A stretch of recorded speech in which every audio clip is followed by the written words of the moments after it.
Nah, dasar hukum di dalam kita melakukan laporan pemantauan semester adalah di Undang-Undang 32 tahun 2009 tentang perlindungan pengelolaan lingkungan hidup. Kemudian ada PP 22 tahun 2021 tentang penyelenggaraan perlindungan pengelolaan lingkungan hidup. Kemudian ada Kepmen LH 45 tahun 2005 tentang laporan penyusunan RKLRPL dan UKLPL. Jadi ada beda antara RKLRPL dan UKLPL. Apa maksud dan tujuan dari pelaporan? Yang pertama adalah memberikan acuan dalam penyusunan laporan pelaksanaan RKLRPL, mendorong Pemprakarsha memanfaatkan data-data pemantauan lingkungan dalam menerapkan sistem pengelolaan lingkungan yang berdasarkan prinsip-prinsip perbaikan secara terus-menerus. Yang ketiga adalah merupakan wujud tanggung jawab Pemprakarsha kegiatan untuk memberikan informasi yang benar dan akurat mengenai pengelolaan dan pemantauan lingkungan hidup atas usaha dan atau kegiatan yang menjadi tanggung jawab serta memenuhi hak setiap orang untuk mendapatkan informasi lingkungan hidup dan berperan dalam pengelolaan lingkungan hidup. Jadi dokumen lingkungan, laporan pemantauan lingkungan, selain dia laporan ilmiah yang ditulis secara ilmiah, dia merupakan dokumen publik. Selain dia dokumen publik, dia juga merupakan dokumen hukum. Maka pihak instansi terkait berhak mengevaluasi dan melakukan pengawasan terhadap kegiatan yang kita lakukan. Dokumen publik, karena dia dokumen publik, maka kita harus men-share ke publik dokumen ilmiah dan dokumen hukum. Jadi ada 3 untuk acuan dari laporan pemantauan lingkungan. Nah, apa yang dilaporkan adalah pelaksanaan rencana pengelolaan lingkungan RPL dan rencana pemantauan lingkungan RKLPL sebetulnya, sesuai dengan tahapan kegiatan. Nah, tahapan kegiatan yang dimaksud adalah ada 4 tahapan kegiatan di dalam dokumen lingkungan. Mungkin kalau Bapak Ibu punya dokumen AMDAL sebelumnya, kami ada sebutkan ada dokumen tahapan kegiatan tahap prakonstruksi, mulai dari dia konsultasi publik dan penyiapan lahan. Kemudian ada tahap konstruksi, yaitu pembangunan instalasi IPA. Kemudian ada tahap operasional dan tahap pasca operasional. Tahap pasca operasional adalah penutupan kegiatan, tapi kalau PDAM jarang yang boleh ditutup ya. Sampai saat ini kayaknya belum ada ditutup ya Bu. Jadi ada 4 tahapan kegiatan, dan itu yang akan kita laporkan di dalam laporan penyusunan dokumen lingkungan. Nah, karena kita sudah pada tahap kegiatan tahapan operasi, maka yang kita laporkan adalah kegiatan pada tahap kegiatan operasional. Ini adalah RKLPL outputnya. Jadi dokumen AMDAL ada 3, kerangka acuan, kemudian AMDAL, kemudian RKLPL. Nah, kerangka acuan, pada saat kami menyusun kerangka acuan yang sebelumnya dilakukan pengumuman koran dan konsultasi publik, kemudian dilakukan penilaian di DLH masing-masing, kemudian dikeluarkan SK persetujuan untuk kerangka acuan, kemudian ada selanjutnya menyusun AMDAL RKLPL, kemudian dilakukan penilaian dan rekomendasi. Setelah rekomendasi keluarlah outputnya SKKL dan persetujuan lingkungan. Kalau dulu ada langsung izin lingkungan. Nah, setelah AMDAL keluar, AMDAL yang keluar analisa dampak lingkungan hidup, bukan AMDAL ya Pak. AMDAL adalah analisa mengenai dampak lingkungan. AMDAL ada 3, kerangka acuan, AMDAL analisa lingkungan hidup, kemudian RKLPL. Nah, RKLPL outputnya itu adalah laporan RKLPL yang dilapor selama per 6 bulan, minimum 6 bulan. Tetapi kita acuannya adalah di dalam RKLPL kita untuk baku mutu air limbah itu per setiap bulan. Jadi acuannya adalah di dalam dokumen laporan RKLPL. Kalau di dalam laporan RKLPL tidak disebutkan masa waktu pelaporan, maka pelaporan yang kita lakukan adalah per 6 bulan. Tetapi kalau disebutkan di dalam RKLPL per 1 bulan atau 3 bulan untuk limbah B3, maka kita lapor adalah 1 bulan untuk air limbah dan limbah B3 untuk per 3 bulan yang dikumulatifkan di laporan semester per per 6 bulan. Sampai sini paham ya Pak, Bu? Atau kecepatan Bapak Ibu? Kecepatan ya Pak? Baik, saya mulai dari mana lagi Pak? Saya ulangi. Santai aja kita Pak.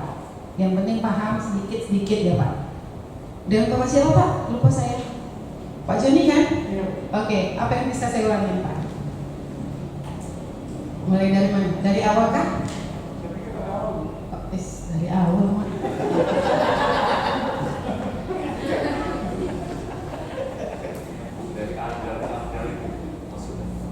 Saya ulangi dari awal Pak. Mulai dari awal.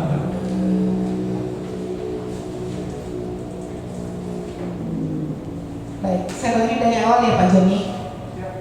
Jadi dasar hukum ketika kita menyusun laporan pemantauan semester adalah di Undang-Undang 32 tahun 2009 tentang perlindungan pengelolaan lingkungan hidup. Kemudian ada Undang-Undang Cipta Kerja tahun 11 tahun 2020, di mana Undang-Undang 32 tahun 2009 belum dihapus, hanya sebagian pasal saja yang dihapus, sehingga Undang-Undang 32 masih dapat kita pakai sebagai acuan di dalam dokumen laporan pemantauan semester. Yang kedua adalah di PP 22 tahun 2021 tentang penyelenggaraan perlindungan pengelolaan lingkungan hidup. Kemudian di Kemenelham 45 tahun 2005 tentang laporan penyusun tentang cara laporan penyusunan RKLPR. Nah, apa maksud dan tujuan dari pelaporan adalah memberikan acuan dalam penyusunan laporan pelaksanaan RKLPR. Yang kedua adalah mendorong Pemdakasa memanfaatkan data-data pemantauan lingkungan dalam menerapkan sistem pengelolaan lingkungan yang berdasarkan prinsip perbaikan secara terus-menerus.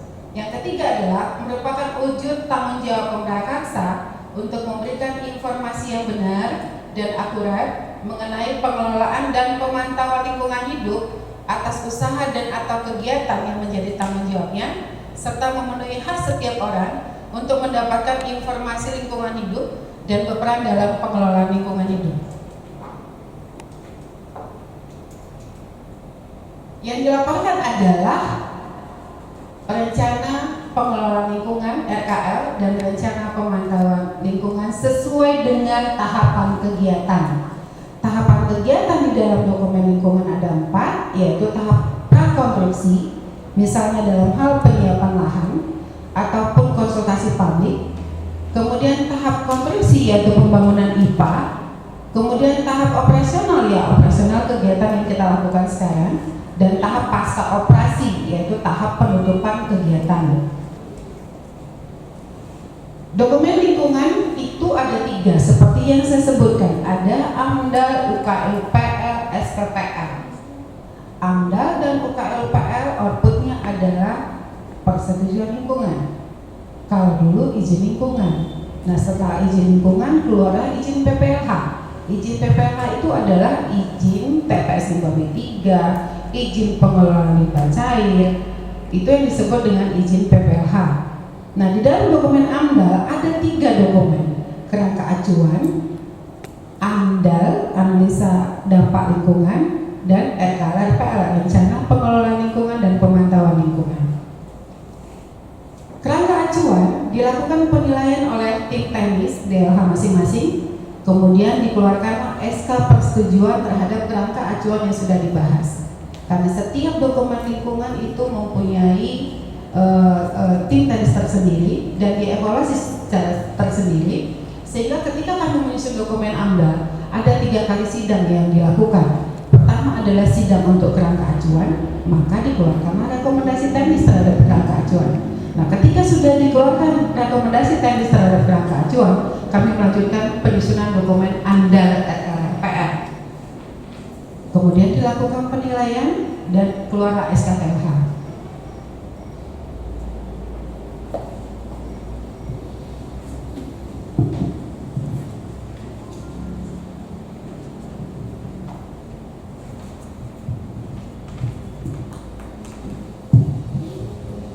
Bapak Ibu. Nah, setelah itu disusun RKLPR sehingga ada laporan RKLPR per 6 bulan. Di dalam RKLPR kalau Bapak lihat di dalam matriks LKRPL itu ada waktu pelaporannya. Nah, waktu pelaporan itu menjadi acuan kita ketika kita melaporkan dokumen lingkungan. Minimum adalah 6 bulan. Kalau tidak disebutkan di dalam laporan matriks LKRPL waktu pelaporannya, maka acuan kita melaporkan kegiatan operasional kita adalah per 6 bulan. Tetapi kalau disebutkan sekarang untuk baku mutu air limbah itu per setiap bulan, kemudian limbah B3 per 3 bulan, yang itu kita laporkan secara kumulatif per 6 bulan di laporan pemantauan semester. Nah, untuk KLPL dilakukan pemeriksaan, kemudian keluar rekomendasi, kemudian acuannya adalah ada matriks KLPL yang ada di dalam lampiran atau bab 4 di dalam dokumen Bapak Ibu sekalian. Ini yang saya sebutkan kemarin semalam bahwa di pasal 68 Undang-Undang 32, setiap orang yang melakukan usaha dan atau kegiatan berkewajiban memberikan informasi yang terkait dengan perlindungan pengelolaan lingkungan hidup secara benar, akurat, terbuka, tepat waktu, dan menjaga keberlangsungan fungsi lingkungan serta menaati ketentuan baku mutu lingkungan, dan menyampaikan laporan pelaksana persyaratan dan kewajiban perizinan berusaha atau persetujuan pemerintah terkait persetujuan lingkungan secara berkala per 6 bulan sekali. Ini ada dalam pasal 48 PP 22 tahun 2021. Ini adalah tata cara penilaian dokumen AMDAL. Di dalam dokumen AMDAL, pertama sekali yang kami lakukan adalah melakukan pengumuman koran dan konsultasi publik. Di dalam pengumuman koran dan konsultasi publik ada saran tanggapan masyarakat yang akan kami muat di dalam dokumen AMDAL. Kemudian ada rencana kegiatan. Apa yang menjadi rencana kegiatan Bapak Ibu itu dimuat di dalam dokumen AMDAL yang salah satunya adalah DED, Detail Engineering Design. Kemudian komponen lingkungan hidup, kemudian kegiatan lain sekitar. Komponen lingkungan hidup itu ada 6. Ada komponen fisik, ada komponen kimia, ada komponen biologi, ada komponen sosial ekonomi, sosial budaya, dan kesmas. Ada 6. Nah, itu yang dimuat semua di dalam dokumen AMDAL. Kemudian dari 4 ini diakumulasi, dianalisa semuanya, sehingga ada identifikasi daftar panjang dari dampak yang terjadi, interaksi antara rencana kegiatan dengan komponen lingkungan. Itulah yang disebut dengan dampak, identifikasi dampak. Nah, setelah diidentifikasi, kemudian dapatlah dampak potensial, kemudian ini dievaluasi, kemudian ada dampak penting hipotetik. Nah, dampak penting hipotetik ini itulah kemudian akan diperkirakan. Nah, ketika diperkirakan itu bisa menjadi dampak tidak penting, tetapi dampak tidak penting tersebut tetap ada dikelola dan dipantau di dalam dokumen lingkungan. Wajib kelola pantau namanya. Nanti ada di dalam dokumen, saya terangkan lebih lanjut. Nah, LKRPL harus memuat mengenai upaya untuk menangani dampak dan memantau komponen lingkungan hidup yang terkena dampak terhadap keseluruhan dampak, bukan hanya dampak yang disimpulkan sebagai dampak penting dari hasil proses evaluasi holistik dalam AMDAL. Semalam saya sudah sebutkan ada 7 kriteria dampak penting, yaitu luas jumlah manusia yang terkena dampak, luas wilayah persebaran dampak, berbalik tidak berbaliknya dampak, sifat kumulatif dampak, banyaknya komponen lingkungan lain yang terkena dampak, kemudian tergantung kepada penilaian terhadap ilmu pengetahuan yang berlaku. Kemudian LKL memuat upaya-upaya pengelolaan lingkungan yang bertujuan untuk menghindari atau mencegah LKL pengelolaan lingkungan ya Bu, Bapak, dampak negatif lingkungan yang bertujuan untuk menanggulangi, meminimalisasi atau mengendalikan dampak negatif baik yang timbul. Yang ketiga adalah yang bersifat meningkatkan dampak positif sehingga dampak tersebut dapat memberikan manfaat yang lebih besar. Pemantauan merupakan kegiatan yang dilakukan secara terus-menerus, sistematis dan terencana. Pemantauan dilakukan terhadap komponen lingkungan yang relevan yang digunakan sebagai indikator untuk mengevaluasi penaatan, kecenderungan, kemudian evaluasi tingkat kritis dari suatu pengelolaan lingkungan hidup. Nah, beberapa faktor yang perlu diperhatikan dalam perumusan rencana pemantauan lingkungan di dalam dokumen RKLRPL maupun OKLPL adalah komponen ataupun parameter lingkungan hidup yang dipantau mencakup komponen parameter lingkungan hidup yang mengalami perubahan mendasar atau terkena dampak penting, dan komponen lingkungan hidup yang terkena dampak lingkungan hidup lainnya. Kemudian aspek-aspek yang dipantau perlu memperhatikan benar dampak penting yang dinyatakan dalam ANDAL dan dampak lingkungan hidup lainnya, dan sifat pengelolaan dampak lingkungan hidup yang dirumuskan RKLPL. Jadi Bapak Ibu diingat bahwa dampak itu adalah interaksi antara rencana kegiatan ataupun kegiatan yang sudah kita lakukan dengan komponen lingkungan. Nanti waktu kita buat laporan pemantauan akan kita bahas lebih lanjut waktu latihan. Kemudian pemantauan dapat dilakukan pada sumber penyebab dampak dan atau komponen dan atau parameter lingkungan terkena dampak. Pemantauan lingkungan hidup harus layak secara ekonomi. Kemudian rencana pengumpulan dan analisa data, aspek yang perlu dipantau mencakup jenis data yang dikumpulkan, itu ada dalam matris RKLPL ataupun OKLPL. Kemudian lokasi pemantauan, frekuensi dan jangka waktu pemantauan, metode pengumpulan data, kemudian metode analisis data. Pemantauan dapat dilakukan pada sumber penyebab dampak dan atau komponen parameter lingkungan yang terkena dampak. Pemantauan lingkungan harus layak secara ekonomi. Kemudian rencana pengumpulan dan analisa data, aspek yang perlu dipantau mencakup jenis data yang dikumpulkan, lokasi pemantauan, frekuensi dan jangka waktu pemantauan, metode pengumpulan data, metode analisis, kemudian rencana pemantauan perlu memuat tentang kelembagaan pemantauan lingkungan hidup. Ini ada di materi sebetulnya. Bapak ada lihat bawa buku nggak Pak ya? Bu, ambilnya RKLPL Bu. Ibu bawa 2 ya?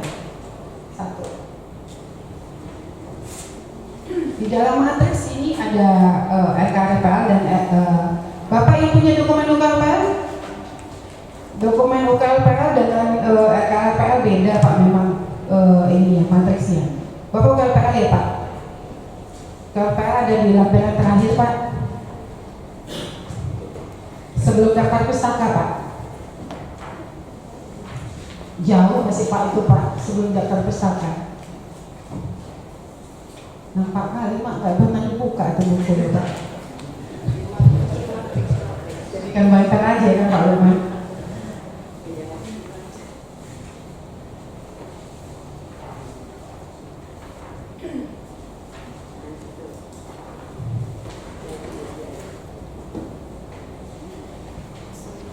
Di dalam RKLPL saya coba share untuk sumber Bu.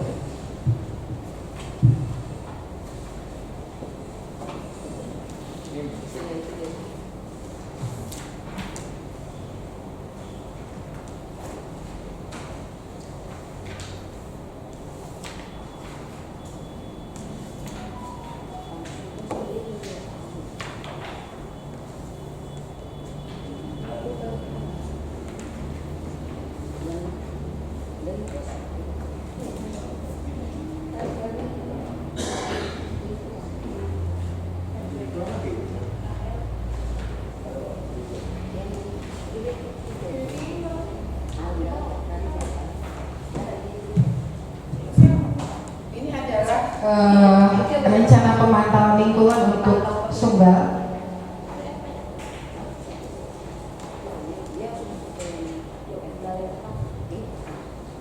Pada tahap konstruksi Sumbar sepertinya yang untuk 3 liter ya Bu. Berarti saat ini masih dalam tahap konstruksi ya Bu? Atau sudah operasi kita anggap Bu Cempaka? Karena kalau kita bilang dia belum tahap konstruksi, sudah tahun 2017, Ibu harus buat dokumen baru. Jadi internal kita kan nggak bisa peraturan ya Bu. Kita anggapnya sudah kegiatan operasi ya Bu.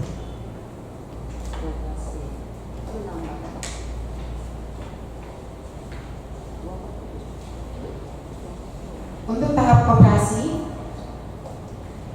Ibu harus pantau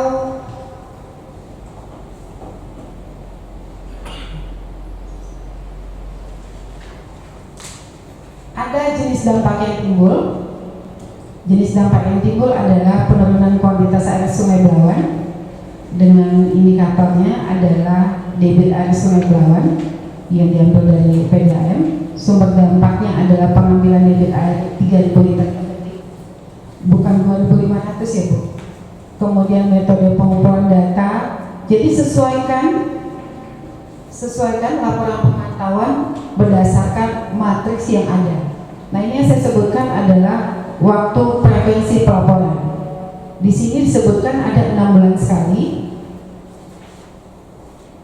Kemudian pemantauan keberadaan tutupan vegetasi pada hulu itu 1 tahun sekali. Jadi kan jangan artinya karena kita mau taat sekali gitu kan, udah dibuat di level 1 tahun sekali, kita pantau 6 bulan sekali untuk tutupan. Nah, ini yang merupakan acuan kita di 1 tahun aja Bu, gak usah 2 tahun sekali. Kemudian untuk biota air itu 6 bulan sekali.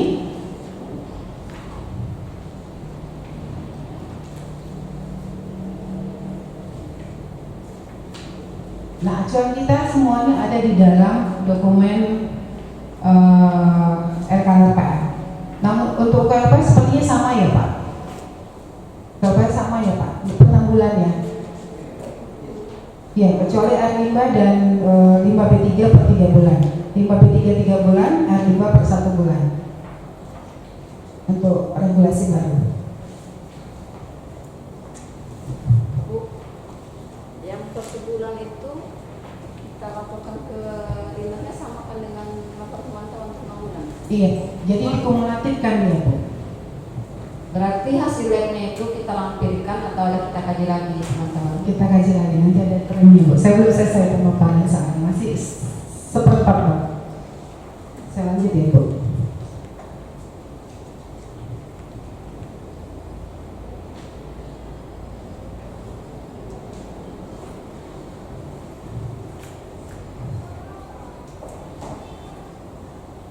Nah, kita masuk kepada sistematika penyusunan laporan pemantauan berdasarkan Kepmen RH 45 tahun 2005. Jadi ada 3 bab. Bab pertama adalah identitas pemrakarsa, kemudian lokasi usaha dan atau kegiatan, deskripsi kegiatan, perkembangan lingkungan sekitar. Bab 2 adalah pelaksanaan dan evaluasi yang meliputi pelaksanaan RKLPL atau penugasan PL, kemudian ada evaluasi kecenderungan, kemudian evaluasi tingkat kritis dan penaatan. Yang ketiga adalah kesimpulan. Kesimpulan ini memuat kesimpulan dari apa yang sudah kita lakukan berdasarkan matriks RKLPL atau penugasan PL. Di mana dalam kesimpulan ada kita sebutkan bagaimana efektivitas pengelolaan lingkungan dan kendala-kendala yang dihadapi, kemudian kesesuaian hasil pelaksanaan pengelolaan dan pemantauan dengan RKLPL atau PL. Ini identitas perusahaan. Pertama kita isi adalah nama perusahaan, yaitu PDAM Tirtanadi Provinsi Sumatera Utara, jenis badan hukum Perumda ya Bu sekarang. Kemudian alamat perusahaan Jalan Singamangaraja kilometer 10 ya Pak. Pak Luna.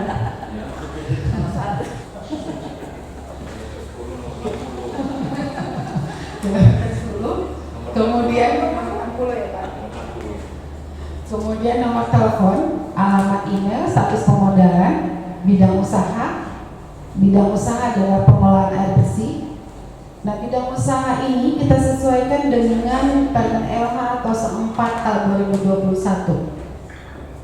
Permen LH 05 tahun 2021, 4 dan 5. Jadi bidang usahanya saya coba saya.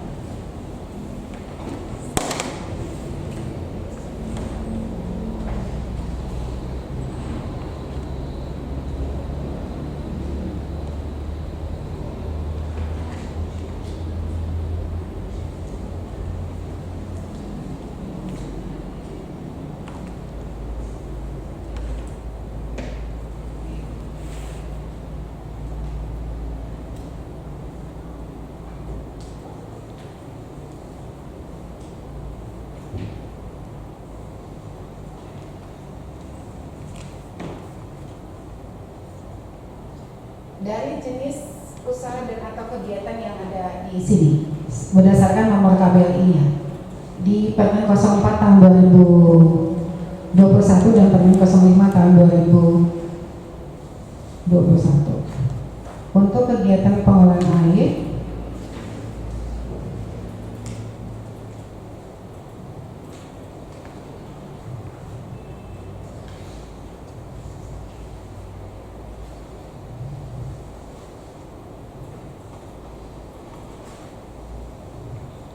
nah, untuk PDAM dengan kegiatan pembangunan IPA, jenis usaha dan atau kegiatannya adalah pengolahan air bersih. Dicatat aja, Bu.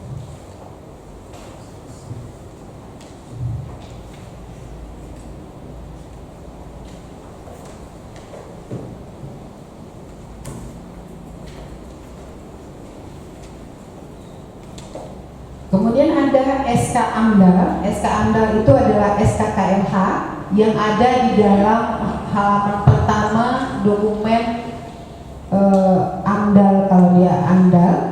Kemudian UKLPL di halaman pertama itu ada nomor UKLPL-nya. Kemudian penanggung jawab kegiatan adalah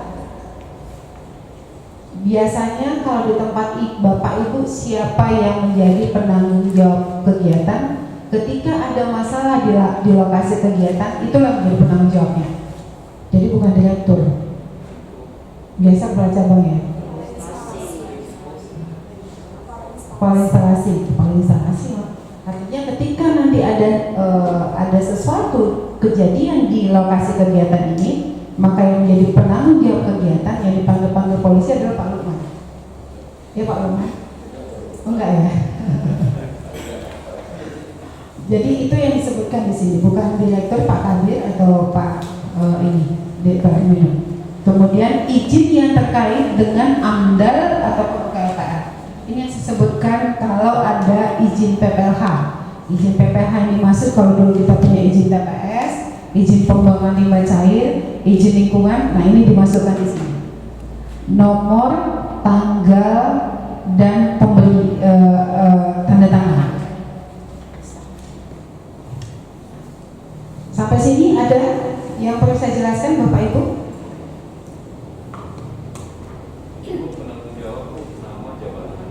Iya, nama jabatan.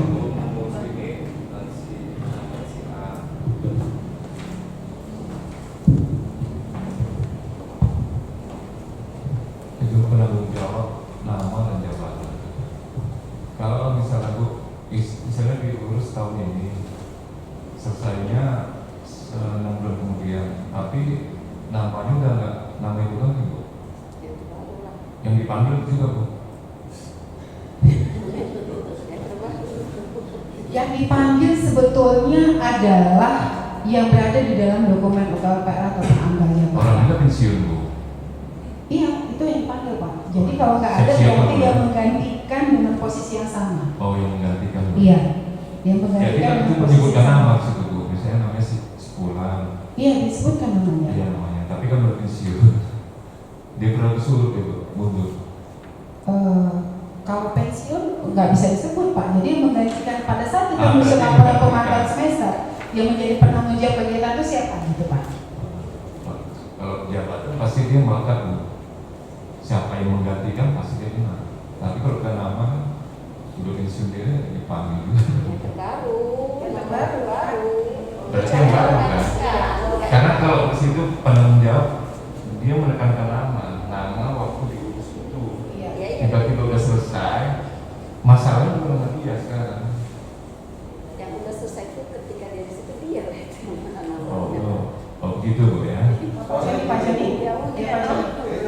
bulan tuh. Iya. Bulan berapa itu diselesai itu, diserahkan? Kan terkait dengan Bapak itu, kalau di bulan satu ada repot juga. Gini Pak, sorry saya lupa, itu Bapak tanya, cerdas sekali Bapaknya.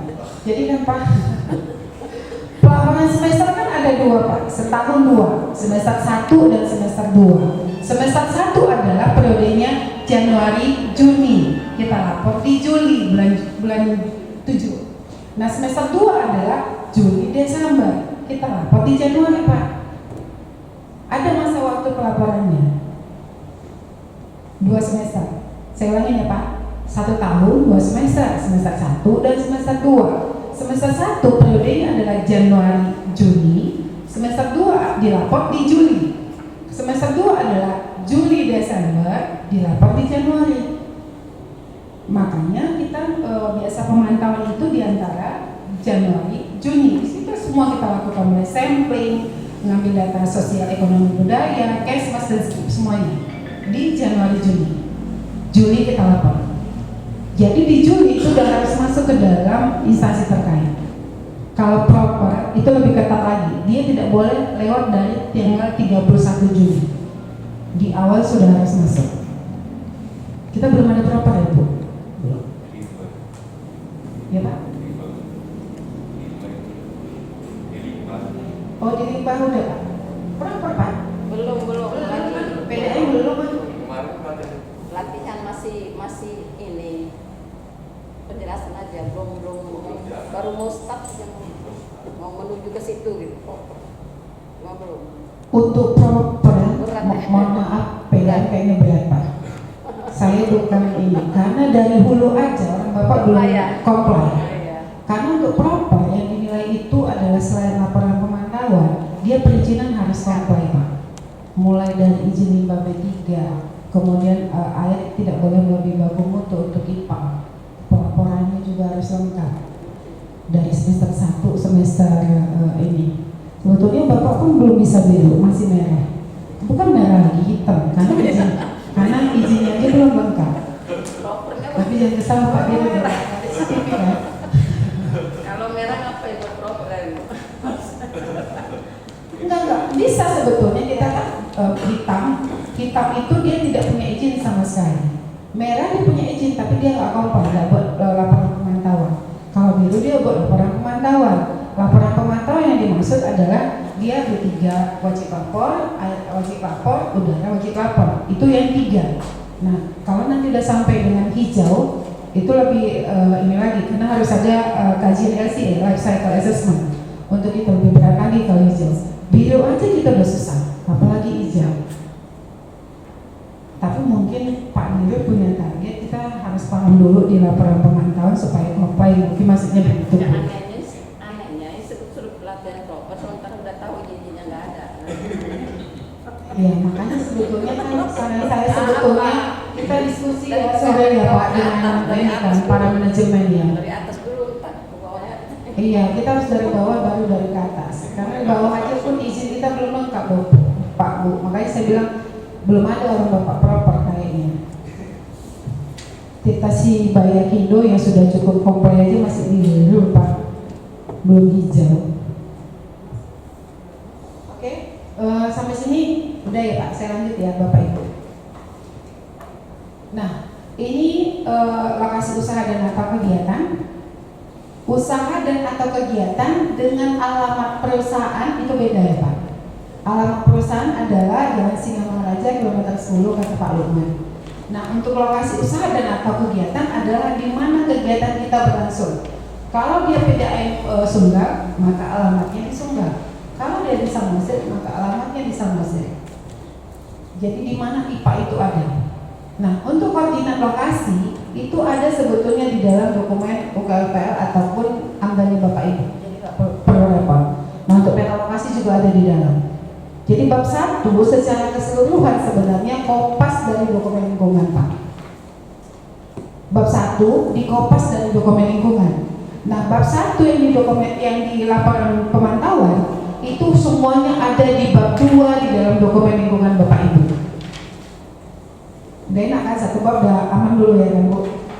6 biji soalnya kan, udah aman dulu lah di bab 1-nya.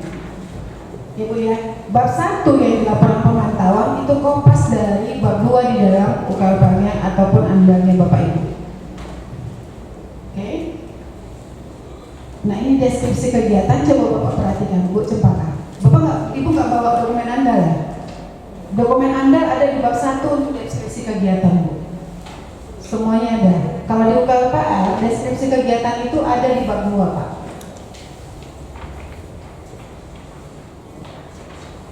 Kayak ini tuh nggak dokumen UKLPA lah, Pak. Tipis banget, Pak.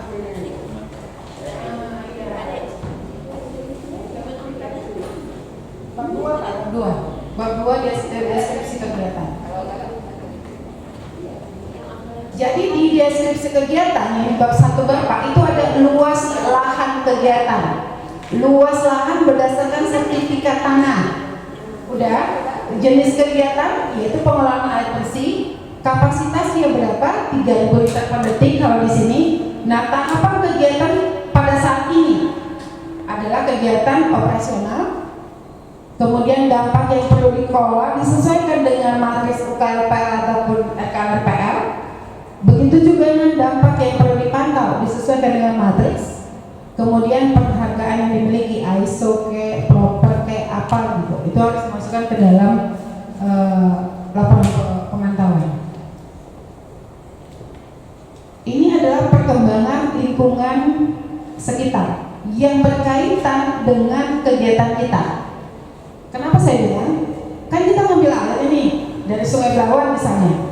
Nah, kegiatan apa saja yang ada yang berkaitan dengan pengambilan air Sungai Belawan? Misalnya berkaitan dengan debit, ada kegiatan pemandian, masyarakat lain sekitar yang menggunakan air Sungai Belawan untuk kegiatan mandi cuci kakus gitu kan. Nah, itu harus dimasukkan di dalam lingkungan ini, perkembangan lingkungan sekitar. Nah, sebelah utara dulunya kegiatan A sekarang menjadi kegiatan apa? Mungkin A tambah B atau A-nya sudah di-delete jadi B. Paham Pak, Bu? Sampai sini ya? Iya Pak? Iya, kalau berubah. Tapi kan nggak mungkin 10 tahun yang lewat sama saja kondisinya Pak, pasti ada bertambah atau sudah berkurang kan Pak ya? Sama dengan sebelah timur. Nah, ini semua harus ada titik koordinatnya. Apa? Timur apa? Selatan barat. Ini ada batas wilayah dan titik koordinatnya di bab 2 Bapak. Kalau di UKLP bab 2, di andalnya di bab 1 ada titik koordinatnya juga.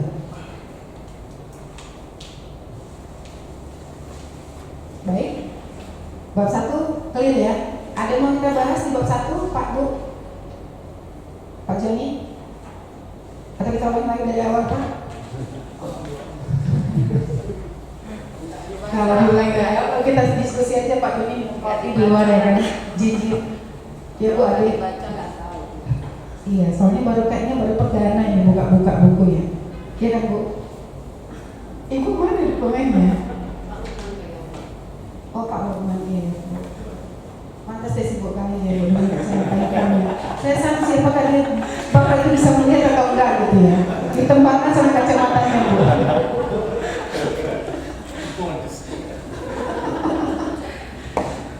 Oke, bab 1 clear ya Pak Bu ya. Kita lanjut ke bab 2.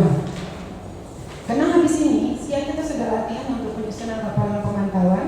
Jadi untuk teori kita clearkan di sesi ini. Ya, bab 1 clear. Jadi kita masuk ke dalam bab 2 di dalam pelaksanaan dan evaluasi.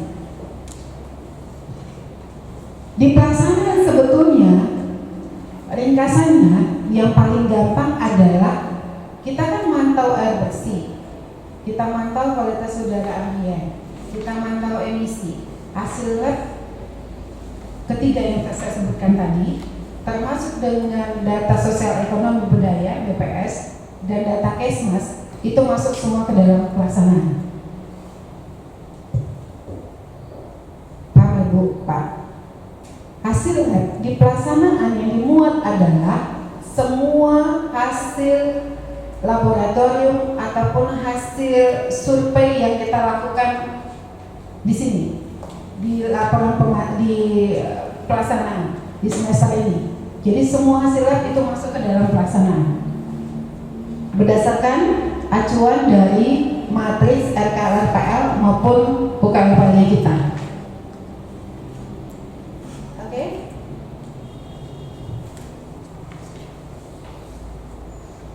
Ini pengelolaan di matriks RKL. RKL.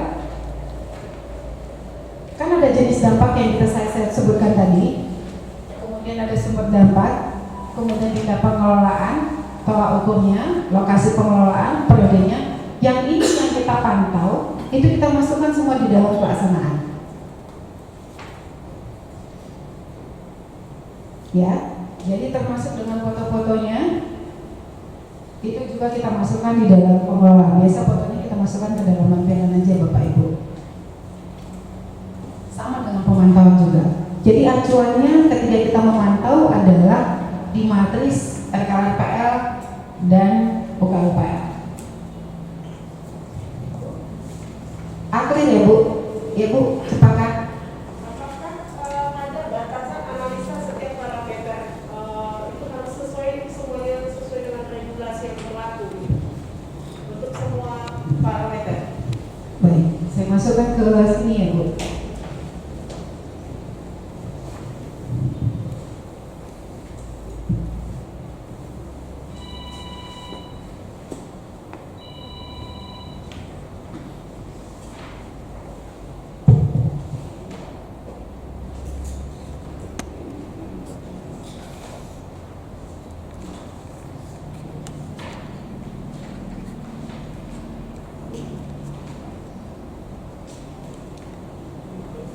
Kalau di dalam acuan kita laporan pemantauan semester sekarang Bu, kalau sini nggak ada disebutkan, ini kan udah lama ya Bu, 2017. Jadi kalau kita memantau misalnya untuk kualitas udara, jadi acuan kita adalah di PP 22 tahun 2021 lampiran 7 untuk baku mutu udara ambien. Jadi semua sebenarnya parameter di PP 22 lampiran 7 itu harus kita masukkan ke dalam laporan pemantauan. Masalahnya adalah tidak semua parameter yang ada di PP 27 itu lampiran 7 itu labnya ada di sini. Nah kalau labnya nggak ada di sini berarti kita harus ke lab yang lain. Kalau kita ke lab yang lain berarti kan harus budgetnya gede, besar kan Bu. Artinya costnya besar. Jadi sebetulnya di dalam kalau kita nggak proper sebetulnya Bu, kalau nggak proper. Jadi hanya parameter inti aja yang dimasukkan ke dalam dokumen hasilnya. Biasanya hanya ada 11 parameter. Kalau di PP 7, kebetulan itu Direktur PT Lab kami Bu, Beta juga yang Biro Utama Laboratorium Helen yang akan lebih paham untuk di parameter. Kalau PP 27 ada 11 ya, 11 parameter Bu. Sebetulnya itu yang harus diikuti, tapi ada parameter inti memang yang mutlak harus ada di dalam dokumen lingkungan. Yang kita pantau ini di 2021 atau di 2022 ini, itu kita harus ikut itu semua atau kita ikut dokumen yang lama parameter-parameternya? Itu gimana? Ya.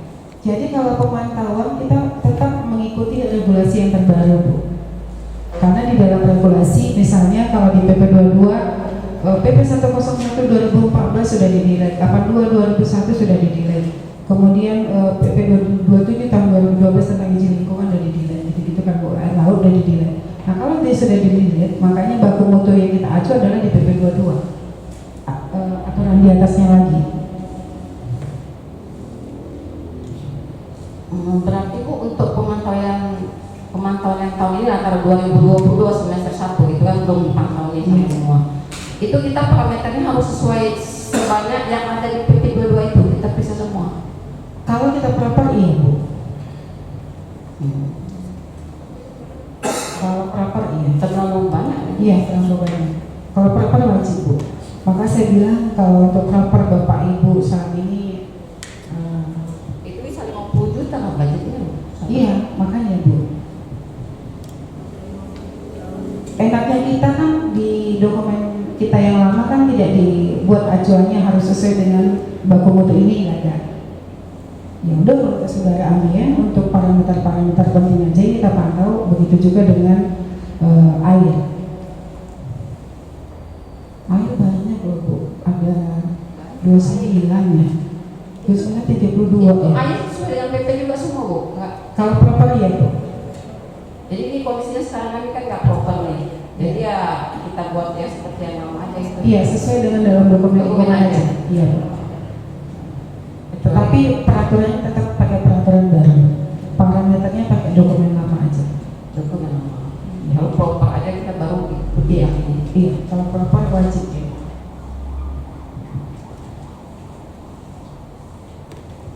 Kalau sempat kita pakai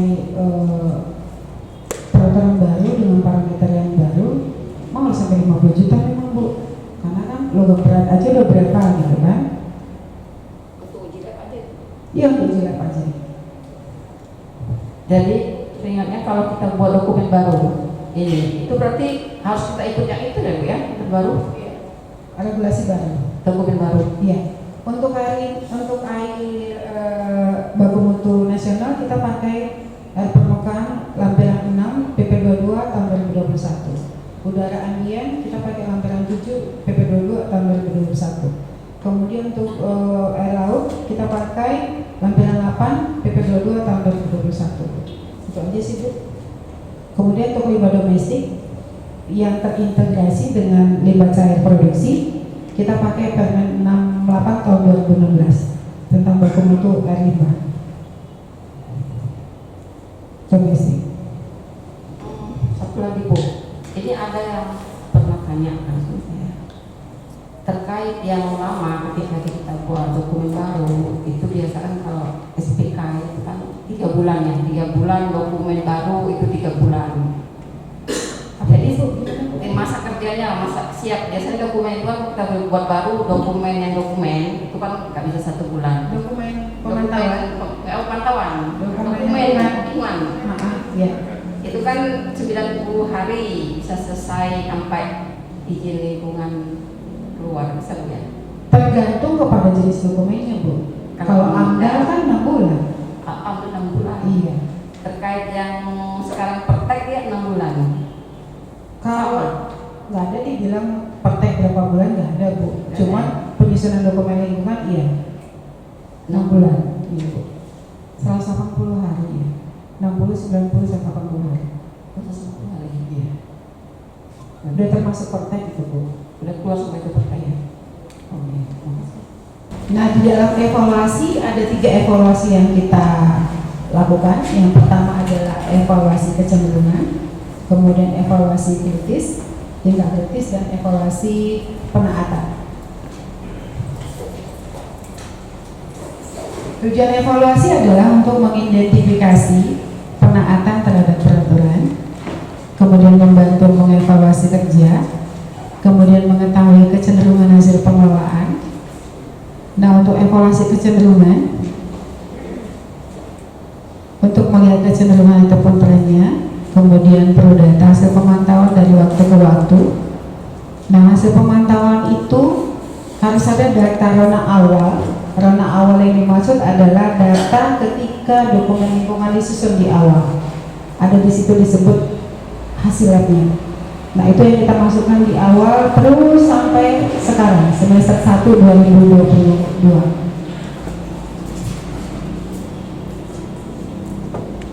Ini adalah contohnya, nanti sebetulnya lebih gampang kalau kita di aplikasi.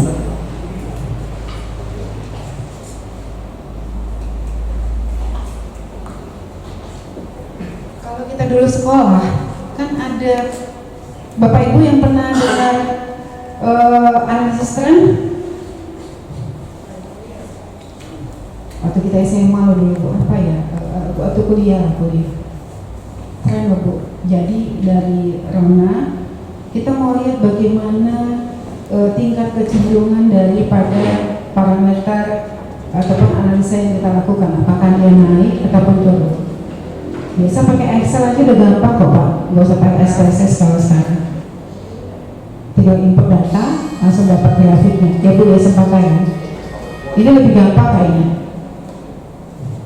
Nah, di evaluasi tingkat kritis adalah untuk mengevaluasi potensi risiko di mana suatu kondisi akan melebihi baku mutu.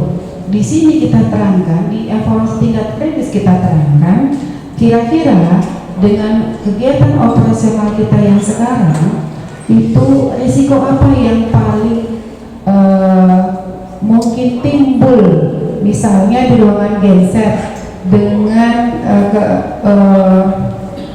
nilai baku mutunya sudah lebih baku mutu 75 desibel. Kira-kira resiko apa yang bakal muncul untuk pekerja yang berada di ruangan genset? Nah, itu kita paparkan di evaluasi tingkat kritis. Para Bapak Ibu yang paham untuk kegiatan operasionalnya. Nah, ketika kita paham risiko yang muncul, maka kita akan dapat mencari solusi untuk mengatasi risiko yang ada. Misalnya kalau di ruangan genset pekerja pakai air plug, ya kan? Atau kalau dia, Ibu lah yang tahu di kegiatan operasional sebetulnya untuk tingkat-tingkat risiko kritis di tempat Ibu bekerja, Bapak Ibu bekerja.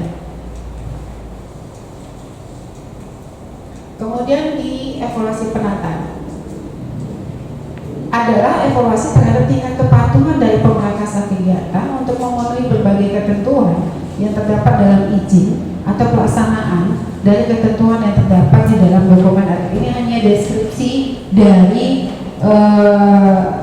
kegiatan penataan yang sudah kita lakukan. Misalnya bahwa PDAM Sungga sudah melakukan pemantauan terhadap udara, air per 1 bulan, kemudian 5B3 per 3 bulan.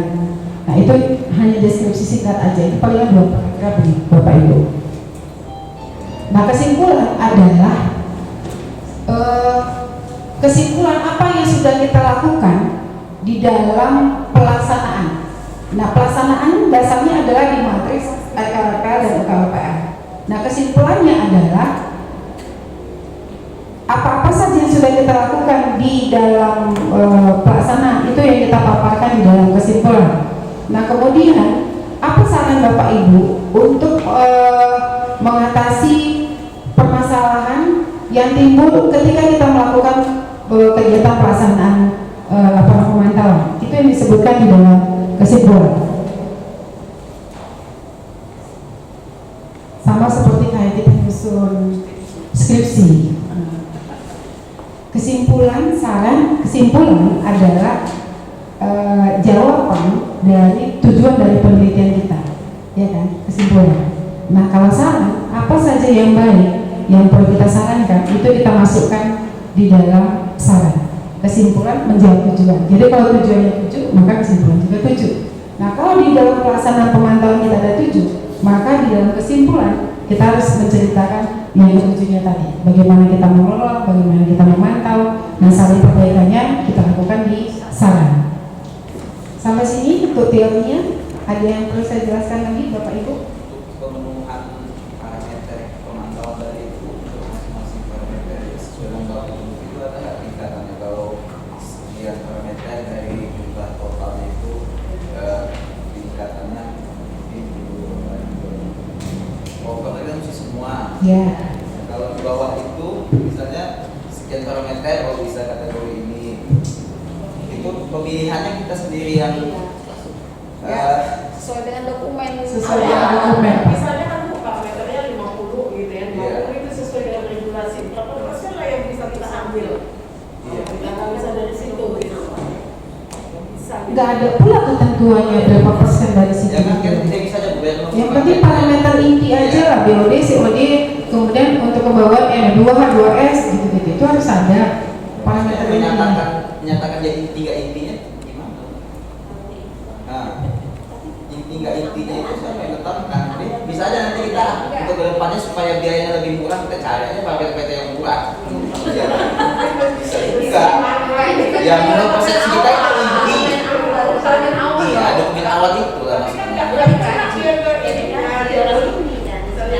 Sebetulnya kan kalau kita mau comply semua aja gitu kan. Tidak ada aturan yang mengharuskan harus 5, harus 10, dari 49 harus 6 aja supaya lebih hemat. Gak ada Pak. Jadi kebijaksanaan kita aja. Ini aja, dia jangan dibawa dari dokumen yang dipakai. tahun lebih terserah. Iya. Untuk kebaruan itu harus ada NH3 dan O2S. Kalau untuk sebetulnya di dalam PP 22 kan ada 11 parameter. Cuma di sini hanya ada 5 parameter. Parameter intinya adalah SO2, M2, PSP, NH3, H2S. Dan ini tidak ada dikomplain sama orang DLH. Maka tergantung kepada kebijaksanaan orang Bapak Ibu. Tapi kalau proper, wajib pantau. Jangan Bapak bangun bilang bahwa kata saya harus bisanya sikit-sikit parameter, enggak loh Pak. Itu kalau dari segi regulasi saya bilang itu harus semua kembali kepada Bapak semua. Karena memang tidak diharuskan mereka bahwa yang 11 itu harus masuk gitu loh Pak. Saya juga seperti itu, yang namanya regulasi ya harus dilaksanakan semua. Iya. Kalau memang itu berdasarkan proper atau tidak, ya kita ini di mana posisi kita, apakah di proper atau yang lain-lain, yang mana yang harus kita laksanakan. Makanya tergantung kepada manajemen Pak. Tergantung kepada manajemen. Kalau saya berdasarkan regulasi, semua yang 11 parameter ya wajib Bapak pantau. Sesuai dengan lampiran 7 di PP 22 wajib. Untuk udah air, lampiran 6 PP 22. Semua Bapak pantau. Tergantung kepada manajemen. Kembali lagi ke situ. Ya. Jadi maksud saya tadi itu untuk keseragaman, karena kan ini rencananya kembalikan ke instalasi masing-masing. Jadi supaya seragam Bu. Apakah maksud saya siapa yang bisa membuat keputusan ini supaya kita semua seragam Bu. Nanti kalau lain buat sedikit yang lain banyak kan ada celah menyelesaikan dana kan gitu. Kalau saya bisa bicara regulasi, ya semua parameter Bapak pantau. Makanya kembali kepada Bapak semua. Kalau Bapak bilang bahwa tadi budgetnya bakal mahal lah ini, ya pasti karena ada logam berat dan segala macam, pasti mahal. Kembali kepada Bapaknya, gitu kan. Cuma saya mau sebutkan bahwa hanya dengan parameter ini saja, dia nggak komplain gitu kan. Kalau memang nggak komplain, kenapa kita harus sibuk gitu kan? Itu dari segi saya di luar regulasi saya bicara. Jadi jangan Bapak sebutkan, saya sebutkan. Karena kalau dari segi regulasinya, Bapak wajib pantau nih semua 11 parameternya. Lampiran 6 dan lampiran 7. Nah sekarang kembali kepada manajemen, apakah semua parameter harus Bapak pantau? Kembali lagi ke Pak Bandi gitu loh. Jadi kayak gitulah Pak Bandi. Iya, kayak gitulah Pak Bandi. Tadi kan saya pikir begini Pak, saya kan bertanya sama yang di depan. Ketika yang di depan itu berdiri, itu yang punya otoritas Pak. Jadi ketika dilempar sama Bapak, ya saya serahkan ke Bapak lah.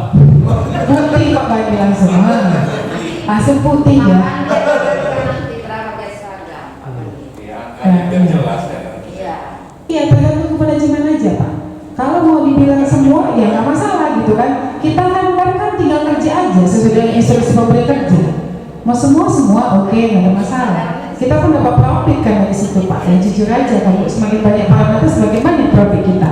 Cuma kembali lagi kepada Bapak Ibunya. Kepada Bapak Ibu atau kepada Pak Bandi. Ini sekarang kan harus dijelaskan. Kalau kepada kami ya kami akan buat seperti ini, Bapak yang lain kan bisa juga kesempatan buat yang lain. Seperti yang Ibu bilang tadi kan selama DLH itu tidak komplain, nggak masalah. Berarti ada kesempatan untuk tawar menawar di situ. Selama laporan saya aman dan kita bisa tawar menawar kan itu bukan regulasi namanya. Karena ini yang pantau ini adalah hasil dari DH Deli Serdang buat ini. Buat ini kasih ke kita hasilnya, kita buatkan jadi buku. Ini loh dia, bukan? Sudah disidangkan, setuju dari dinasnya, Iya. itu kita pantau. Makanya saya bilang kembali ke Bapak Ibunya. Di bawah itu. Mau yang mana? Kalau dari saya bilang, ya semua aja parameter Bapak pantau gitu kan, lebih safety. Tergantung kepada Bapak Ibunya sekarang mau bagaimana. Saya ini mau sebutkan bahwa dia aja nggak komplain, kenapa kita harus repot gitu ya maksud saya. Kan saya orang lapangan kebetulan, dia masih agak lebih fleksibel. Tapi ketika Bapak Ibu nanya ke dia langsung, ya pastilah mereka bilang semua parameter wajib pantau. Saya kepala seksi B3 sejak tahun 2009 di Pemko Medan.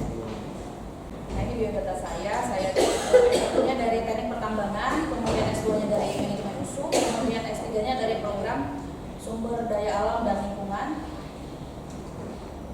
Nah kita di sini akan membahas yang namanya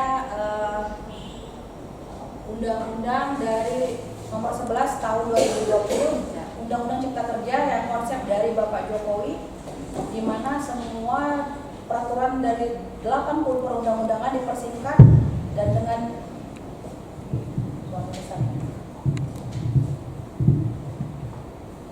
dari 1.200 pasal dipersingkat menjadi 174 pasal, di mana dalam terobosan hukum tersebut di dalamnya ada penyederhanaan perizinan, kemudian persyaratan investasi, kemudian ketenaga kerjaan, pengadaan lahan, kemudahan berinvestasi dan seterusnya. Nah, ini di dalam peraturan perundang-undangan ada turunannya, di mana yang terkait dengan limbah B3 itu di tanggal 2 Februari 2021 di dalamnya ada PP nomor 5 tahun 2021 tentang penyelenggaraan perizinan berusaha, dan untuk PP nomor 22-nya penyelenggaraan perlindungan dan perizinan lingkungan hidup. Kemudian di tanggal 1 April diturunkan lagi yang namanya Permen LHK nomor 3, nomor 4 dan nomor 6. Nomor 6 sendiri itu untuk yang namanya persyaratan tata cara pengelolaan limbah B3. Nah, di dalam peraturan ini dijelaskan bahwa dengan perizinan Permen LHK di tahun 2000 di PP 22 tahun 2021 tentang penyelenggaraan perizinan perlindungan dan pengelolaan lingkungan hidup, di dalamnya ada Permen LHK nomor 6 yang tentang tata cara tadi disebutkan di sini dari PP 22 dicampurlah namanya PP 101 yang di dalamnya ada lampiran untuk limbah yang bersifat khusus dan non khusus. Nah, kemudian dari struktur sistematisnya, nah di dalam ketentuan tersebut mulai dari bab 1 sampai dengan bab 12 di dalam PP kita fokuskan untuk yang pengelolaan limbah itu ada di bab 7. Ini di bab 7 di mana mulai dari pasal 274 sampai pasal 470 menyederhanakan yang namanya pengelolaan limbah B3 dan limbah non B3. Nah, kemudian untuk lampiran permennya B3 itu dikaitkan dengan izin usaha yang beresiko tinggi, sehingga fokus utamanya itu ataupun lokus NIB-nya nomor induk usaha itu ada di pusat kementerian. Nah, untuk Bapak Ibu sekalian, karena ini BUMN ya, PDAM maupun PSN, itu NIB-nya ataupun dari sistem OSS-nya terintegrasi ke pusat. Jadi cukup satu memiliki perizinan yang daerah bisa mengikuti, hanya menyebutkan yang namanya lokasi, misalnya PDAM di Sumatera Utara yang mengurusnya cukup satu, namun di dalam integrasinya bisa disebutkan PDAM wilayah, misalnya kabupaten mana, kota mana, seperti itu. Karena sekarang sudah terintegrasi cukup di satu NIB saja. Nah, kemudian di dalam lampiran PP 2 lampiran 2 PP nomor 5 2021 di sana ada disebutkan yang namanya surat persetujuan operasional. Karena dari B3 kita disebutkan dalam berisiko tinggi, kemudian dalam memenuhi standar teknisnya itu ada di lampiran PP. Kemudian dari bab 7 tadi khusus untuk pengelolaan B3 dan pengelolaan limbah non B3, kita mengetahui bersama bahwa limbah ini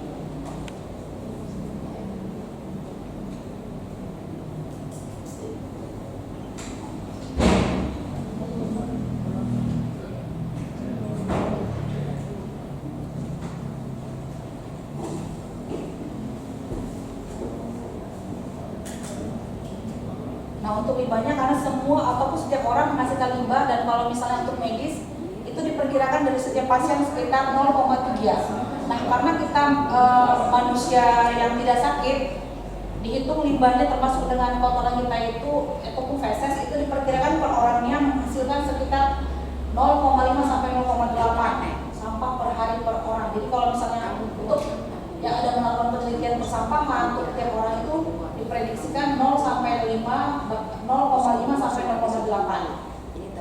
Jadi dikalikan dengan jumlah penduduk sudah bisa dipastikan kita membutuhkan misalnya tempat sampah berapa. Nah, kalau misalnya di instansi Bapak Ibu sekalian tenaga kerjanya sekitar 80 orang, sudah bisa diperhitungkan dengan jumlah sampah berapa dan dikalkulasikan dengan hari kerja, yaitu Senin sampai dengan Jumat. Jadi kalau misalnya perkantoran dia jalan sampahnya tidak sesuai dengan kalkulasi, sangat rugi sekali karena sampah itu harus dikelola karena dia akan menimbulkan yang namanya bau dan material-material misalnya bakteri seperti itu. Nah kemudian di dalam BP ini di sini dijelaskan dengan pengelolaan limbah B3 dan limbah non B3, di mana limbah non B3 itu adalah sampah non domestik dan tidak memerlukan yang namanya persetujuan teknis yang akan dicantumkan dalam persetujuan lingkungan. Namun untuk limbah non B3 yang terdaftar, baik itu non B3 khusus, itu ada di lampiran 14 dan kemudian dalam lampiran pengecualian limbah B3. Nah kemudian untuk limbah B3 yang terdaftar dalam lampiran 9 itu dijelaskan dalam memerlukan persetujuan teknis, di mana dalam persetujuan teknis tersebut ada yang namanya rincian teknis di dalam lampiran. Yang ada sekitar 12 lembar jika Bapak Ibu sekalian untuk daerah yang sering dari Kabupaten PDAM yang ada di Kabupaten Sibolga atau Kabupaten Bengkalo, nah dapat membuat yang namanya persetujuan teknis limbah B3-nya. Nah dalam persetujuan teknis tadi ketika terintegrasi dalam persetujuan lingkungan diselaraskan juga dan sekalian dengan yang kemarin misalnya Bapak Ibu sudah mendapat materi ya Pak ya untuk yang namanya pemenuhan baku mutu air dan pemenuhan baku mutu emisi udara. Nah sekarang sejak di PP 22 sudah ada yang namanya persetujuan pemenuhan baku mutu udara. Nah kalau sebelumnya kita hanya mengenal namanya izin TPS B3 dan izin yang namanya IPAL. Nah sekarang izin B3 ataupun izin IPAL tidak dikatakan izin lagi, berubah nama menjadi persetujuan teknis untuk pemenuhan B3 dan pemenuhan limbah cair. Nah yang terbarunya ada tambahan untuk pemenuhan baku mutu emisi udara yang tidak bergerak itu dari genset, Bapak Ibu sekalian. Nah yang pengurus izin yang untuk genset itu untuk genset yang ber-KPA di atas 500 KPA. Nah kemudian kita lanjutkan lagi di dalam hal baru dari PP ini yang sebelumnya itu TPS B3 diintegrasikan di dalam NIB ataupun dokumen lingkungan hidup tidak lagi dikatakan sebagai izin yang berdiri sendiri. Dia akan masuk dalam kewenangan izin TPS B3 yang cukup memenuhi persyaratan teknis sesuai dengan PP 22 tahun 2021 dan terintegrasi dalam persetujuan lingkungan. Nah, kalau boleh dalam terintegrasi ini tidak hanya di dalamnya ada persetujuan teknis limbah B3. Alangkah baiknya terintegrasi juga dengan pembuangan limbah cair dan juga pemenuhan baku mutu emisi udara. Jadi dia satu dokumen untuk ketiga persetujuan teknis tadi. Jadi kalau misalnya satu persatu, walaupun saya dari instansi pemerintahan, Bapak Ibu sekalian, dan kita sama-sama dari pemerintahan, karena seperti ini perhitungannya jadi 1 kali 3 kali 1 memang hasil sama-sama 3. Tetapi ketika 3 kali 1 dan 1 kali 3 itu membutuhkan waktu yang lebih lama. Bisa paham Bapak Ibu sekalian? Sekali kita ngurus persetujuan lingkungan untuk ketiganya. Nah, ketika kita mengurus satu-satu untuk 3 kasus yang berbeda, itu akan membutuhkan waktu yang berbeda dan dengan biaya yang beda juga. Lain halnya jika di dalamnya Bapak Ibu sekalian sudah menyediakan dana untuk ada penghasilan kita nggak usah tutup rahasia lagi seperti itu. Jadi misalnya mau dapat besar boleh 1 untuk ketiganya, mau dapat yang kecil 3 kali 1 seperti itu. Jadi tidak usah ditinggalkan karena kalau kita tinggalkan sama saja syaratnya juga sama, pemenuhan persetujuan juga sama, dokumen-dokumen yang dikumpulkan juga sama, hanya saja membedakannya itu adalah hasil uji labnya. Nah kalau B3 itu manifestnya serta laporan neraca limbahnya. Nah dalam hal terbarunya juga izin pengelolaan limbah B3 dari penghasil itu diselaraskan dengan persetujuan teknis pengelolaan limbah B3 dan dalam izin lingkungannya disesuaikan dengan persetujuan lingkungan. Nah dalam pengelolaan limbah B3-nya di sini disebutkan bahwa dengan izin B3 tidak ada lagi untuk penghasil yang diselaraskan dengan pengajuannya itu karena Bapak Ibu sekalian NIB-nya adalah NIB dari pusat, pada umumnya di kementerian. Nah biasanya yang untuk kabupaten kota, walaupun misalnya Bapak Ibu kemarin misalnya seperti kita ini yang di Kota Medan, Dari Kota Medan bisa langsung ke Kota Medan, seperti PDAM-nya yang di jalan, ya ini jalan Duku ataupun yang di jalan di Singamangaraja. Nah, karena MIB Bapak Ibu sekalian itu sudah tercatat misalnya kewenangannya di kementerian ataupun di pusat ataupun di provinsi, sehingga kewenangan untuk kota ataupun kabupaten itu sudah semakin sedikit. Dimana misalnya kalau di kita di Medan itu yang namanya rumah sakit sudah mulai dari tipe C ke bawah, dan juga misalnya kalau hotel itu yang bintang 3 ke bawah. Kalau dulu kan pukul rata semua, yang penting masih domisilinya di kota kita masing-masing, seperti itu. Dan tambang untuk aspal sendiri di Buton itu tidak ada lagi. Jadi aspal itu sekarang oli bekas yang Bapak Ibu pakai, yang sudah tidak dipakai lagi, yang udah Bapak Ibu yang ada di bengkel-bengkel itu dimasak lagi sama pasir. Jadi jangan heran kita dulu waktu masih kecil melihat aspal itu, ya mau di aspal 5 tahun lagi masih seperti itu. Kalau sekarang nggak ada lagi, kemudian pasir udah habis. Ada kan minyak kalau ketemu air dia akan berurai. Kena air sedikit hancur ya. Ya. Bab 1.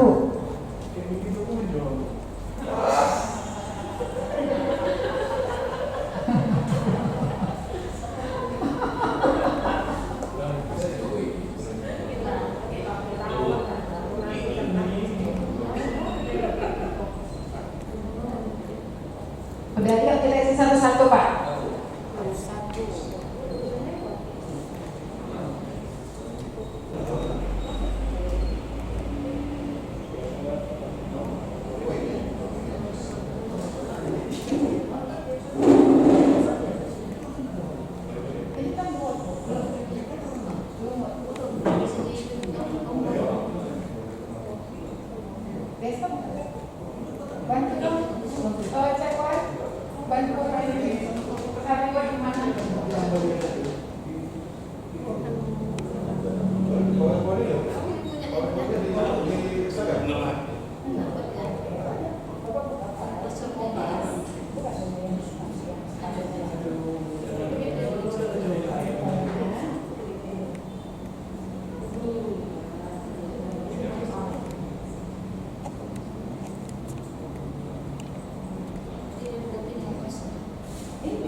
Perumda sekarang namanya.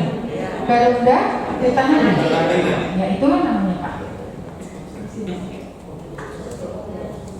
Namanya sekarang Perumda Tirtanadi Provinsi Sumatera Utara ya. Jadi Perumda Tirtanadi aja. Oh, udah ganti. Jenis badan hukum orang legal yang tahu ya. Jenis badan hukumnya apa ya Pak, Bu? Itu ditulis Perumda. Perumda.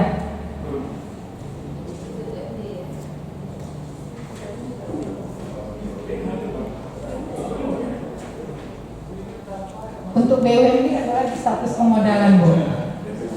Pemodalan. Udah nomor 2 udah ya. Nomor 2 udah ya Pak. Jenis badan hukum Perumda. Orang legal Bapak Perumda ya namanya ya.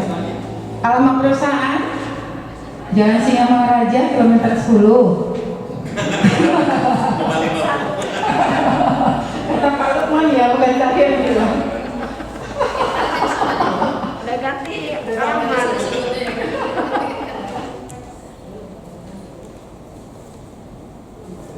Udah.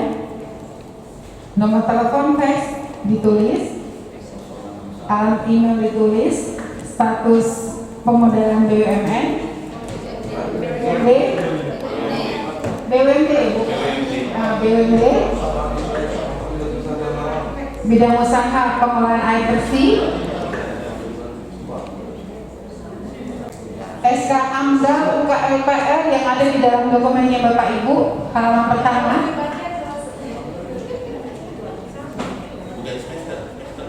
Tidak, dokumen lingkungan Pak.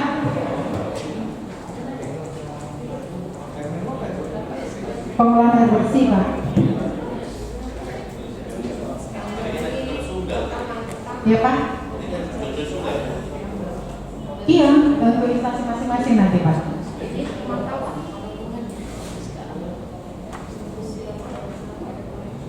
Bidang usaha di Permen 05 nggak ada pengolahan air minum Pak. Iya, pengolahan air bersih Pak. Perusahaannya nggak di KBRI. Iya, perusahaan air minum ya Pak. Berarti di KBRI-nya. Enggak, pengolahan air bersih di bawah. Kalau kita itu jadi air Di Permen 04 nggak ada dibuat Pak.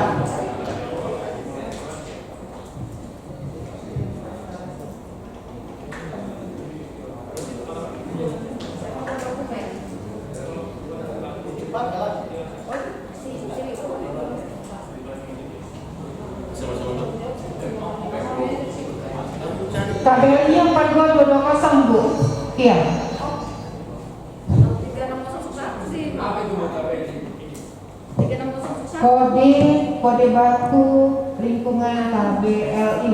Klasifikasi baku. Klasifikasi baku. Lapangan usaha. Berapa Bu kodenya Bu? KBLI Bu? 3601 ini. 36. Enggak ada Bu. Ya itu yang tadi dicari sama ibu itu kan apa? Hmm. Nolnya satu lagi loh Bu. Nolnya 2. 36 001. Ada ya? Itu dia. Oke, berarti untuk kegiatan usahanya adalah penampungan, penjernihan, dan penyaluran air minum.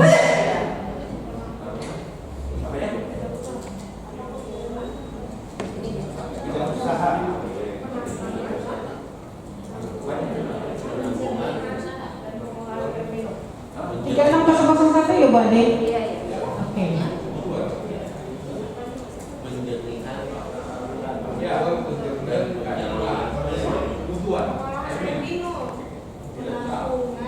Tapi kan Bu Ade, ini kan dari sumber airnya adalah nggak salah.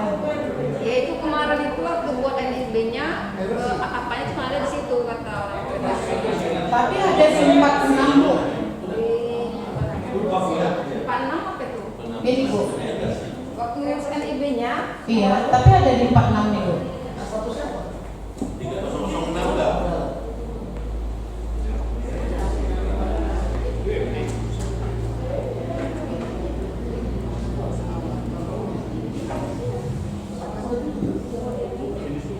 Yang pertama adalah luas lahan kegiatan. Luas lahan itu berdasarkan sertifikat tanah.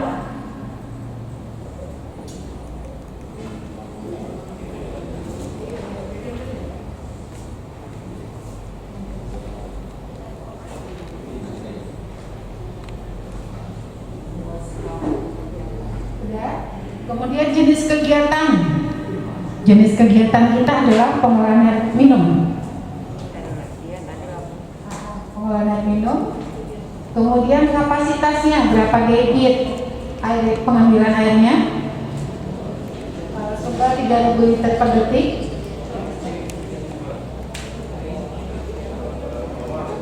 Tahapan kegiatan saat ini adalah tahapan operasional.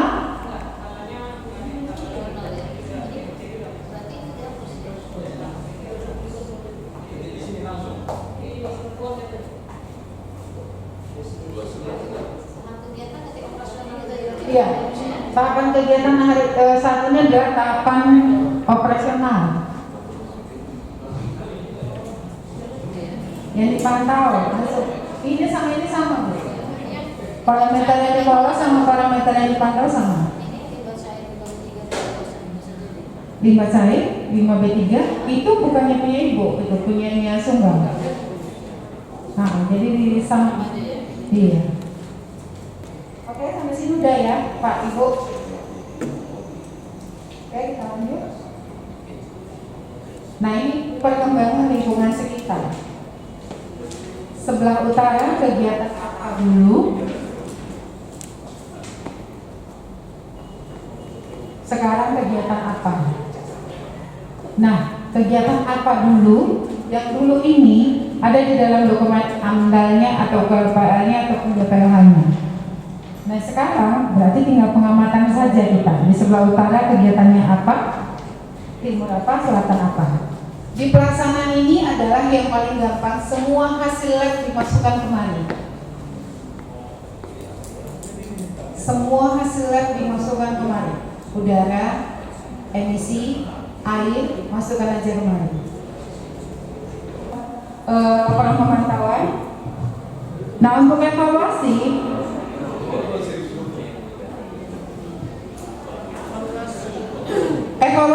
data hasil, misalnya hasil udara untuk SO2 itu 4,07, semester 1, semester 2 4,21. LAL adalah rona awal lingkungan, itu ada di dalam dokumen lingkungan pada saat disusun dokumen lingkungannya. Ini yang dievaluasi perannya. Evaluasinya sebetulnya gampang saja. Ini kita blok, kemudian insert di Excel, kemudian lihat tabel ini, tinggal pilih, oke. Gampang kan Pak, Bu? Udah gampang kata Pak Joni. Pulang kita Pak? Hah? Tinggal Pak Luman Gaul ya? Oh Pak Luman Gaul udah Pak?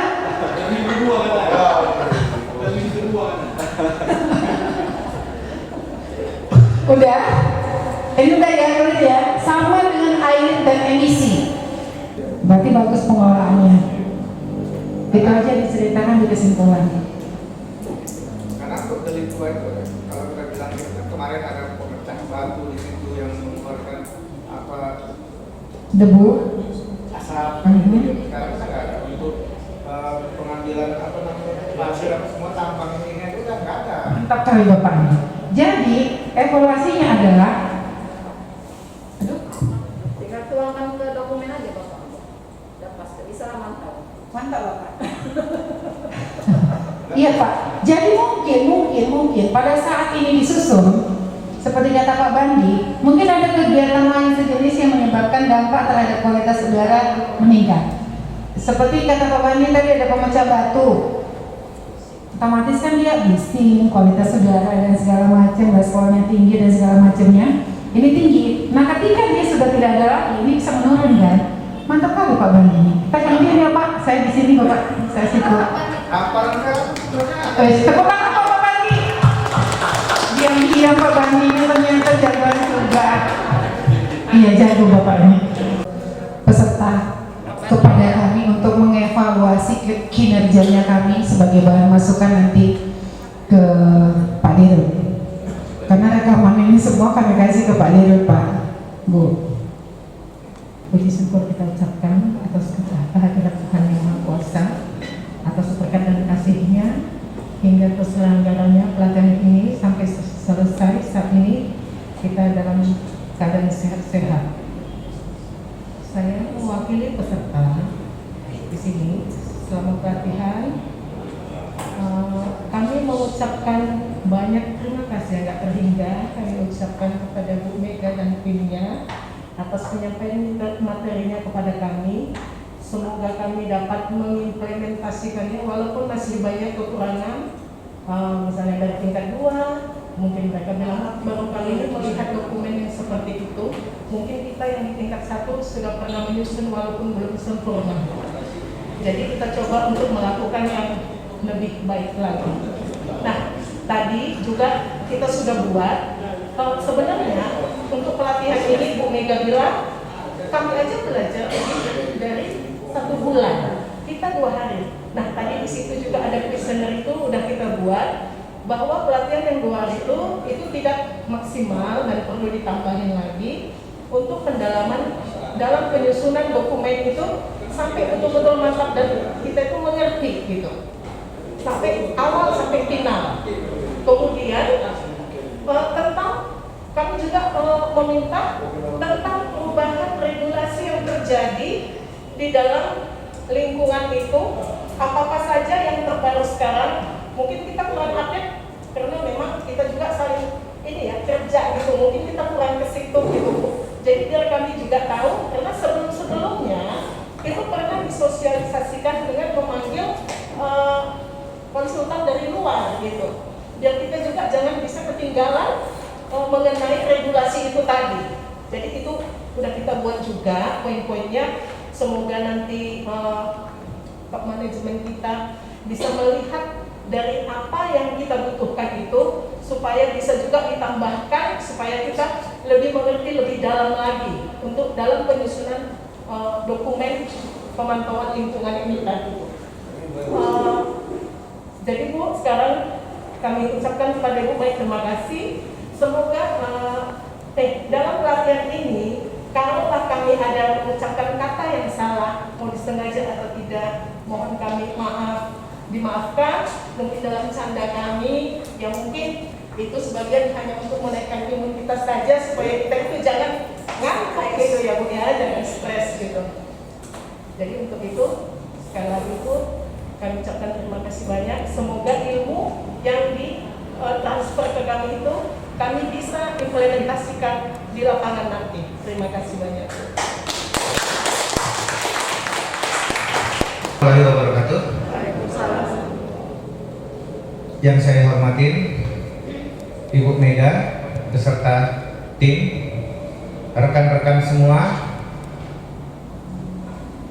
yang ingin saya sampaikan yang pertama adalah karena adanya penolakan dari Bapak Direktur Utama kemarin untuk penyusunan dokumen ini, maka akhirnya kita bisa berkumpul semua di sini dan kita bisa saling mengenal dari tingkat 1 sampai tingkat 2, di mana selama ini penyusunan dokumen itu dilakukan untuk instalasi kecil dan tingkat 2 itu oleh divisi PAR, dan untuk delik tua Sunggal itu mereka biasanya menyusun sendiri. Tetapi sejak dipegang oleh Bu Ade kemarin, itu semua dokumen kita jadikan satu. Sebenarnya kalau kemarin di studi direksi mungkin kita tidak berkumpul di sini dan kita pun mungkin sudah tenang-tenang aja kan gitu dia. Cuma masalahnya mungkin karena di biaya juga yang dipikirkan direksi efisiensi, akhirnya kita kena efisiensi juga kan gitu. Yang jadi masalah sekarang ini ya seperti yang saya katakan tadi, untuk di daerah tingkat 2 akibat adanya rotasi mutasi, jangankan untuk menyusun, melihat dokumennya saja mereka tidak pernah. Jadi bagaimana dengan waktu yang 2 hari ini kita dituntut untuk bisa membuat dokumen yang seperti diharapkan oleh direksi, terutama untuk yang sudah dapat peringatan itu semalam dari Taksel, itu langsung dari ya Sidempuan ya, dari Sidempuannya itu dari Dinas Lingkungan Hidupnya langsung menyuratin ke sebenarnya ke Takselnya sendiri, tapi karena Taksel selama ini yang membuatnya adalah divisi PAM, maka dilemparkan ke divisi PAM. Itulah kita jawab semalam bahwa sedang proses, itu teorinya. Padahal sampai sekarang pun belum proses ya Bu ya, belum diperiksa ke sana untuk dokumen semester 2 tahun 2021. Nah ini bakal nyusul lagi semester 1 2022. Tapi apapun cerita, kita namanya di sini ditugaskan, walaupun besok ada mutasi lagi, yang jadi kendala gitu, kita di kader, kita di ini, ketika kita ngerti, besok kita diganti, kan gitu. Itu yang jadi masalah. Tapi sebenarnya bukan masalah. Kalau kita di kader di situ aja, ya seperti itu tadi, Pak Luman Gaula pindah-pindah tetap di situ aja sampai puluhan tahun, kan gitu dia. Sampai pensiun ya Pak ya. Nah, gitu juga dengan kami. Kami pikir kemarin pun kami tidak akan pindah-pindah, tapi yang namanya baik promosi, baik pun apa, yaitu memang sudah rotasinya. Nah, di sini saya berharap untuk rekan-rekan, terutama di saya sendiri, karena saya juga baru digeser juga di divisi di bidang pengendalian mutu. Memang sebenarnya tugas saya agak ringan jadinya, karena ini diserahkan ke masing-masing ya Bu Ade ya. Selama ini Bu Ade sendiri yang menangani, sekarang karena ditolak tadi harus di masing-masing cabang ataupun instalasinya, tugas saya jadi ringan. Paling saya tinggal mengedor bapak-bapak mana laporan kalian kan gitu. Kalau tidak ada saya buat laporan ke manajemen. Nah juga ini akan mengurangi, kalau bapak-bapak pintar semua membuatnya, proyek Ibu Mega pun akan berkurang. Jadi ya sebenarnya nggak apa-apa, semua itu kan kita jalanin saja. Mudah-mudahan kalau yang bisa mengerti itulah jadi ilmu sama kita, kedepannya kita pun lebih mengerti lagi tentang hukum dan proses lingkungan kita yang kita jalani di lingkungan kerja kita. Jadi ya untuk rekan-rekan, tadi ada visioner yang sudah dibuat, intinya memang kita semua sudah, kalau saya lihat tadi semua kita menyatakan di situ bahwa waktu yang disediakan 2 hari ini kurang. Kita minta untuk lebih pemantapan lagi, dan kalau bisa pun lokasinya jangan di Sumber. Kenapa? Ya asik diklatnya di sini paling tidak di tempat yang di hotel atau di Brastagi ya, lebih racing lagi. Nah, Samosir kan bisa Pak Joni yang handle kan gitu ya Pak Joni ya. Nah, jadi ya di sini Bu, kami atas nama seluruh peserta mohon maaf tadi yang seperti dibilang Bu Cempaka, mungkin ada canda kami ataupun perkataan kami yang kurang berkenan. Kami mohon maaf, jangan disimpan di dalam hati, ya cukup tak simpan Ibu di lemari mana lah gitu ya kan. Gitu juga dengan yang Ibu berikan, semoga menjadi ilmu bagi kami, semoga bisa kita mengaplikasikannya ke pekerjaan ataupun ke permintaan dari manajemen tadi. Mungkin sekali lagi kami ucapkan terima kasih kepada Ibu Mega beserta tim, dan kepada rekan-rekan terima kasih terutama dari tingkat 2 dengan semangat, dengan penuh keyakinan tadi bahwa kita harus bisa apa yang diminta oleh manajemen. Mungkin demikian saja yang dapat saya sampaikan. Auzubillahiminasyaitonirrajim. Bismillahirrahmanirrahim. Alhamdulillahirabbil alamin, wassalatu wassalamu ala asrofil anbiya'i wal mursalin wa ala alihi washabihi ajmain. Allahumma sholli ala sayyidina Muhammad wa ala ali Muhammad. Ya Allah ya Tuhanku, pada hari ini kami telah selesai melakukan pelatihan. Semoga apa yang diberikan oleh instruktur dapat ilmu tersebut dapat kami terapkan di dalam pekerjaan kami. Ya Allah, ya Rahman, terima kasih ya Allah, selama melakukan pelatihan ini Engkau telah memberikan kami kesehatan, keselamatan, sehingga kami tiada kekurangan suatu apapun, dapat mengikuti acara dengan baik dan dengan sepenuh hati kami. Ya Allah, ya Tuhan kami, ampunilah dosa kami, dosa ibu bapak kami, dosa para pemimpin-pemimpin kami. Lindungilah kami selalu ya Allah. Ya Allah, hanya kepadamu kami memohon. Rabbana atina fid dunya hasanah wa fil akhirati hasanah wa qina adzabannar. Wa sallallahu ala sayyidina Muhammadin wa ala alihi washabihi ajmain. Walhamdulillahi rabbil alamin.